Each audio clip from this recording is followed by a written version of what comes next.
Monster Hunter is now out within World of Tanks console, which of course comes at the Halloween event for World of Tanks.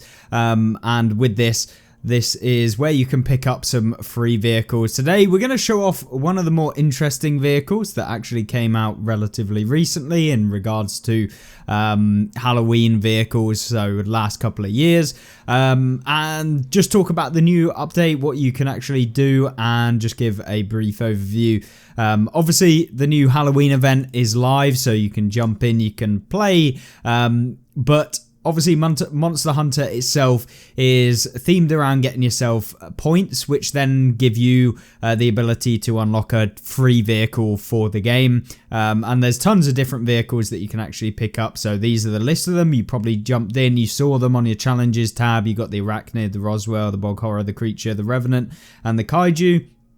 Each one of these different tiers, and essentially you can unlock these by completing the Monster Hunter variant, shall we say, of the operation. So at the moment I'm on Monster Hunter 3, so earning 50 points, and these go all the way up to I think like 300 points or something like that. I would have to double check it, but either way you get to like rank 8 and you'll be able, or rank 9, so Monster Hunter 9 will unlock the choice to pick up the new Monster Hunter vehicle. So usually they do it so that it's you have to earn more vehicles. So yes, it's essentially pretty hard to actually pick up. But as you can see, there's also Monster Choice Old, where you can pick up 2 tanks from the old category, but if you do that you can't get the new category. So with the new category you can select 1 tank, with the old category you can select 2. And so really it's a trade-off. Do you want the brand new vehicles that have been released? At least like the newer vehicles. These have already been in the game. The Night Stalker and the Monster Jaeger. They were last year's ones. And the Night Stalker itself is one of the most overpowered ones. And really a bit disappointed to see this enter in again. Since it is just completely one of the more overpowered vehicles in the game. For a tier 9 vehicle, that is. Fires like missiles, and it's just a pain in the backside. They do HE damage as well, so they're always damaging you, and it rewards just bad gameplay in general.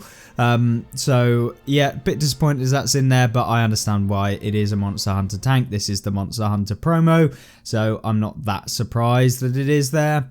But obviously you can only pick 2.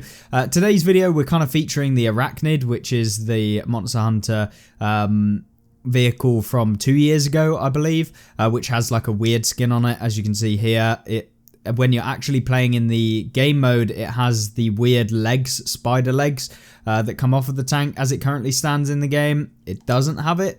I don't know if there is an appearance that allows you to not have it. There we go. So if you have the default, it has the weird spider thing that comes off of it. If you got the skin, so nobody's home. The Arachnid is actually disappeared. I much prefer this over the actual this one, because it just looks awful in my opinion. So yeah, I just have the normal one on there. But essentially it's a 2-shot autoloader with 320 damage that can do 640 in total. And this one, out of the old vehicles, so for the operation, is one that I think most people will pick if you do choose the old one, because it is a tier 9, and when it comes to getting tanks for free, typically the higher tier ones are going to save you the most gold if you're going to purchase them, because they are just generally more gold. Whereas if you were to pick the Kaiju, it would like be significantly less gold to actually just purchase this one. So value for money wise, unless you're just after collecting all of them, the Arachnid is going to be the best one. So that is really what I would suggest if you're picking the Monster Choice Old. And then in terms of the second one, I probably would pick the Roswell. It's an interesting one. They've added some new features to the Roswell itself, whereby you can essentially get like these 2 aliens that do pop up in the back of the tank in like a dome when you're in the Monster Hunter like actual game mode. So that's kind of interesting. Bog Horror is just an old mutant that has a skin on it, and then the Revenant is actually pretty good. It's a panther that is pretty darn good in the game as it currently stands, but once again it's a tech tree vehicle that you can just have just basically, but a premium variant of it with some skin. Kaiju, very similar to the OI or the OI Experimental, which is you know, and it's also a tier 6, so, you know, you could just play the OI in general and play with that instead. There's not a huge difference. This one does get a flamethrower. And then the creature, also a bit of a meme tank, so really I would get the Arachnid and then pick up either the Roswell or the creature, because the creature has the big Sturm Tiger-esque cannon that you can actually get on this thing that can deal, I believe, let's have a look, I think it's like 700 or something like that, if I remember rightly. So let's jump on over to that one. Where are you? So yeah, it does 660 alpha. Obviously doesn't have any penetration with the standard rounds because they are HE essentially. You're just kind of trading off the pen to have really big damage. But yeah, it's a fun one. It's interesting. It does 55, so it's a lot faster than the TDs, which you might go, oh, well, I could just play a TD that has pen and alpha. This one, obviously, much faster, 55 kilometers an hour on like a Panther hull, essentially. So it feels really fun to play. So I think that's kind of the trade-off that you can do with the old ones. But should you actually get the Night Stalker? Like, is it worth trading off getting 2 tanks? In my opinion, not really. I mean, it's a pretty boring tank to play. It's just very, very strong competitive tank. So if I was going with a new one, I would pick this one. And then you've got like the Monster Jaeger, which is near a 2 vehicle, which, I mean, I don't think it was mega overpowered when it was released. I don't think it was that competitive. And considering you're having to trade off 2 tanks instead of 1 to get this one, I wouldn't recommend it unless you've already got all of the previous. So that would be my recommendations for the actual one. But since I'm recommended the Arachnid, what makes this tank actually special? What's kind of different about it? And why would you actually want to pick up the Arachnid in the first place? Well, it actually has this 640 alpha with the 2 shots, so it's like a double pumper kind of. Obviously there's an intricate reload between each one of the shells. It's basically a double shot autoloader that can deal 640 total damage, 320 each. It's relatively fast. It also has a pretty decent armor, like for a medium heavy-esque type vehicle. Its turret kind of works. Obviously not against like the high alpha, high penetration TDs or anything like that, but it does generally work when you're playing it. So that makes it really, really fun. And then obviously the hull armor is a little bit troll. If they hit the upper plate, it can bounce. So it does work sometimes. The lower plate is quite big. So obviously everyone at this point in World of Tanks knows that the lower plates are where you go for. And so you will get penned a lot if you do expose the hull. The side armor's very, very bad, so you get penned in that all the time. The side of the turret's also pretty darn bad as well. It's quite bulbous, it's quite big as well. So you really need to keep your frontal turret facing towards the opponent as opposed to giving them any level of your side, because they can pen even the orange areas that you're seeing here. On the side of the turret, they can pen that really easily. So you really do need to be basically facing the opponent to bounce rounds off your turret, which is fine. I mean, especially when you're using it on ridge lines. It gets 10 degrees of gun depression, which is really, really, you know, you can't complain about that at all. DPM wise, for a tier 9, it's not diabolically bad. You can't use a gun rammer on it, so you can't increase it any further because it is an autoloader. You can't use those on autoloaders. So that kind of sucks. But in terms of like how much damage you deal, you don't feel a disadvantage for really not having the best DPM at tier 9. So it works definitely. And considering you're not having to expose yourself as much, it definitely feels really usable. I don't have any real complaints about the DPM with this tank. It doesn't feel bad enough to kind of say, oh, it makes the tank kind of unusable or anything. Accuracy wise, pretty darn good as well. And then, yeah, its aiming time is not awful either. And as long as you're getting some of the perks and stuff that you can put on, things like, for example, snapshot, you can help yourself out a little bit as well. And then run and gun can help you out too, since you want to kind of be more pushing forward, being that kind of medium heavy support role.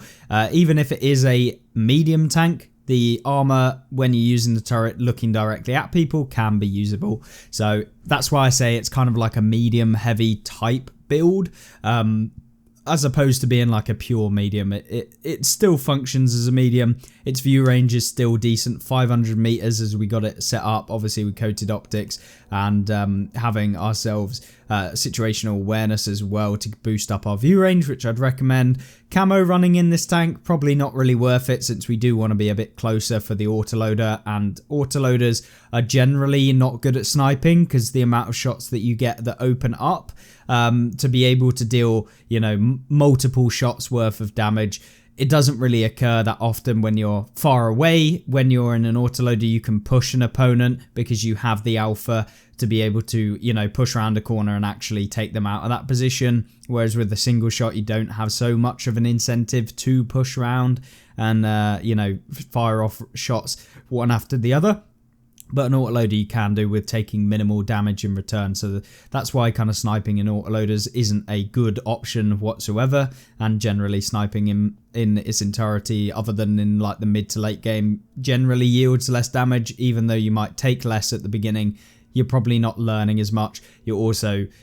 You're probably going to do less damage, and you'll have a much worse rate at which you win games because you do actually need people to push forward in games. So the Arachnid really is a fun vehicle. I enjoy playing it. There's no like kind of it just sucks, or there's no I play up against it and I'm like, damn, that tank is so overpowered, it's horrible, it's disgusting for the gameplay. It is really a tank that I think suits the game, which can't be said for a lot of premiums that have entered in the last 2 years. This one definitely feels really nice. So let's jump into the gameplay portion. I want to show off what this tank can do and why you should probably go for this one rather than just getting the one tank. Obviously you get the second tank to go alongside, and maybe we'll do videos on the other Monster Hunter tanks. There are some that were released that aren't part of the operation, which kind of sucks considering you want to get some of the other ones as well.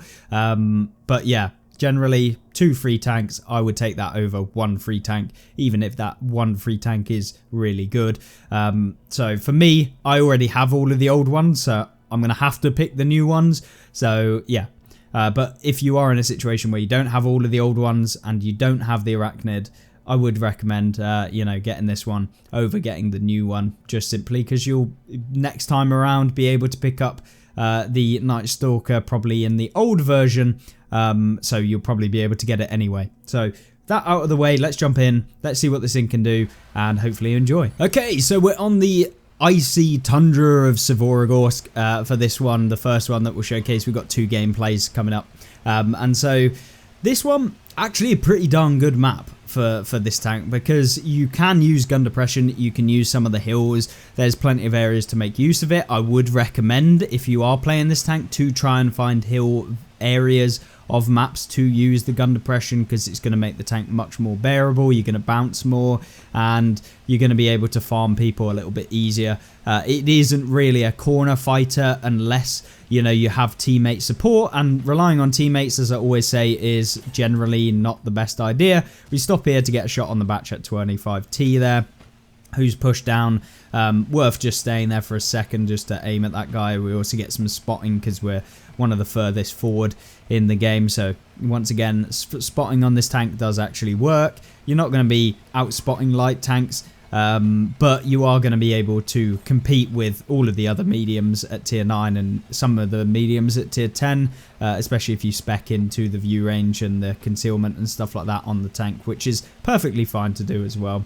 So we've pushed forward the enemy Fangula, which is basically the same as our tank. I'm not entirely sure if it does get the double shot on the Fangula. I want to say it doesn't, but it may well do. It might just be another skin variant of the same tank, which is perfectly possible. With Wargaming back a couple years ago, it felt like they were just making reskins of exactly the same tank, not even that long after making the original tank. But I want to say that that is just the AE Phase 1.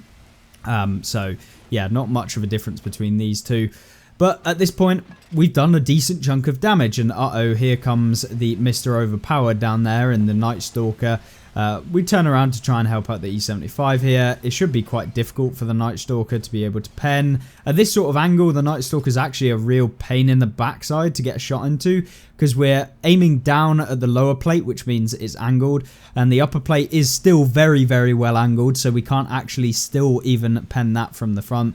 And then I just try to help out the E75. We go for like a side shot on one of the panels that was somewhat angled, but we weren't able to get a decent shot off obviously to deal with it, you kind of got to actually go down to its level and then deal with it that way, and then we could have penned the lower plate. But since we're above, we might potentially miss out on some damage up here, which is what I wanted to deal with. And so at this point, we've got ourselves a BZ72-1, which is a tank that is somewhat a bit of a pain in the ass, but at this point I've got all of my hit points, so I don't really have a problem with losing a couple of them. Sometimes you need to understand that, you know, in order to get more damage, sometimes you have to take a hit. And my reasoning behind that is that our team are going to win this flank, so they're going to end up just farming all of the damage that I could have got damage on. So at this point, I'll take a shot of damage to get, you know, those extra 2 shots in that maybe I wouldn't have even been able to get at all because of the fact that, you know,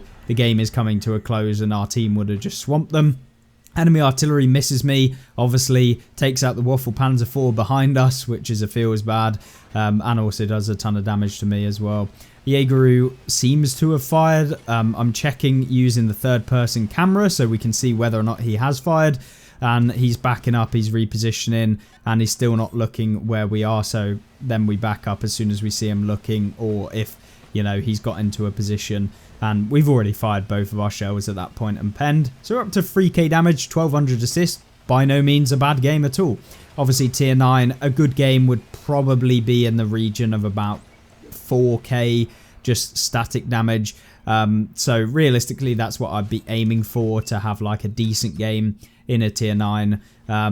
This one is a little bit more tedious because you do have a reduced DPM over some of the other mediums, so it does make it a bit more difficult to reliably get lots of damage, especially on those blowout games, which this one definitely is. And as you can see, this is the issue with having a vehicle that does suffer with DPM, because maybe we would have got a shot on that guy, but we were reloading, which means we miss out on damage. So sometimes trading off your single armament gun, a single round, does mean that you miss out on damage, which, you know, it's the trade-off of having an autoloader, whereas at the start, autoloaders can be pretty lethal when everything's got lots of health and you can just push around and take one shot and deal, you know, 1,000 damage or something. Happy to take a hit from the Conway. The game's already over. I am just after the pure damage at this point, and we're up to basically 4k damage, just under, and 1200 assists. So a pretty standard game, especially considering it's a tier 10 game. Tier 10 games seem to be what is happening right now. Every game I've been in for like the last 10 games have all been tier 10 games. So yes, I do not get content creator matchmaking at all. So yeah, I play on the same matchmaker that you guys do.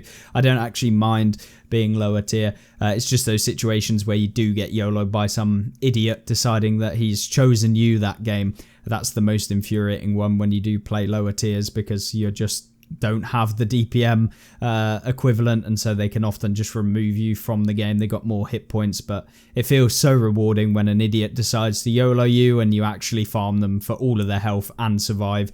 That is like the pinnacle. That's my favorite, like, justice for just idiot plays. And that's why things like the FE4005 are so fun, is because if an idiot decides to YOLO you, well, they can, you know, get sent back to the garage. Not quite the same when you're playing in a single shot medium, for example. So you see, that can definitely be a pain. But let's hop on over to the next gameplay. So I was in a bit of a toss-up between which replay to take, because we had one that we did more damage than this one, but I thought that this was probably a replay that would showcase off a bit more. Apologies for the black screen there. Sometimes the recording, when I swap and stuff like that, does end up losing the signal for some reason. Basically, when I swap my actual screen to a different source, it does that. But either way, this replay kind of features something which you guys probably see. It's when you start losing, when you don't have that much team support, when you have to kind of push forward. And the more realistic, I guess, game than the previous one, where we managed to farm an arty at the end of the game sort of thing, which boosted up our damage. This one's a bit more of a brawly area. So at the beginning, we've got ourselves a WZ111G FT, which is the tier 9 Chinese tank destroyer, and this has somewhat a little bit of armor. It does have those plates on the side which you can pen, but he's basically looking directly at me. And you can see we can pen, but obviously with the accuracy it's a lot harder. So yeah, that can definitely be an issue with the accuracy since the changes, but you know, that means we actually have to make some plays. We have to maneuver and put our tank in the better scenario to pen vehicles. So start off with the game, not a great result, 0 damage, which is, you know, perfectly fine because we can get some more damage later on down the line.